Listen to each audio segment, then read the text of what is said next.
அதேப்பமா சீரியஸில் part 9ல் இருக்கும் part 8ஓட continuation video தான் இது. நான் பேசுகிறதுக்கும் இந்த வீடியோக்கும் எந்த சம்மந்தம் இல்லாமல் இருக்கும். பட் எண்ட் ஆஃப் த சீரியஸில் என்னன்னு உங்களுக்கு புரியும். பார்ட் 10ஓட இந்த சீரியஸ் முடிய போகுது. ஸோ அதில் கிளைமேக்ஸ்க்கு நிறைய விஷயங்கள் ஆட் பண்ண வேண்டியது இருக்குது. அதனால கொஞ்சம் லேட் ஆகுது. Sorry for the delay. C section பண்ணிவிட்டு குழந்தைய வந்து என்ஐசியூவில் வச்சுட்டாங்க. நான் வந்து ரெக்கவரி ரூமுக்கு போயிட்டேன். சி செக்ஷன்றது எனக்கு இவ்வளோ பெயின் இருக்குன்னு எனக்கு தெரியாது. ஏன்னா நான் அதை ஏற்றுக்கிற மனநிலையிலும் இல்லையா. என்னால் எந்திரிக்க கூட முடியல. என்னால் ஒரு தும்ப முடியல, இரும முடியல. ரொம்ப கஷ்டமாக இருந்துச்சு. எனக்கு ஒரு சப்போர்ட் இருந்தால் தான் நான் எழுந்தே உட்கார முடியும். அதில் நான் பயந்துட்டேன், என்னடா அவ்வளோதான் முடங்கி போயிட்டேனா அப்படின்னு சொல்லிட்டு.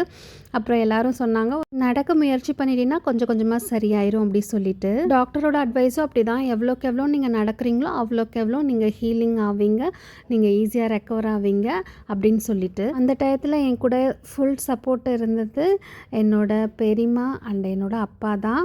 அம்மா, ஹஸ்பண்ட், நாத்தனார் எல்லோரும் அப்பப்போ தான் வருவாங்க. பட் இவங்க 2 பேரும் என் கூடயே இருந்தனால எனக்கு உண்மையிலேயே அவங்க 2 பேரும் இல்லைன்னா நான் அந்த எப்படி கடந்திருப்பேனே தெரியாது. ஏன்னா எனக்கு அவ்வளோ டிப்ரெஷனில் வேறு இருந்தேன். என்னை விட்டால் அந்த ஜன்னலில் குதிச்சிருப்பேன். அந்த அளவுக்கு டிப்ரெஷன் இருந்தது. ஏன்னா எனக்கு குழந்தைங்க எல்லோரும் குழந்தை பெற்றோடனே அவங்கவுங்க பக்கத்தில் குழந்தை இருக்கும். அவங்கவுங்க ரிலேட்டிவ்ஸ், ஃபேமிலிஸ் எல்லாம் சந்தோஷமாக பார்ப்பாங்க. ஒரு ஸ்வீட்ஸ் எல்லாம் எல்லாத்துக்கும் கொடுப்பாங்க.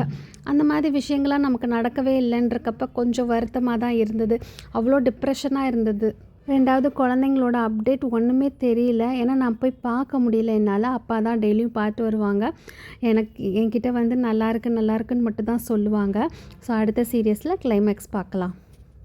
தேங்க்யூ.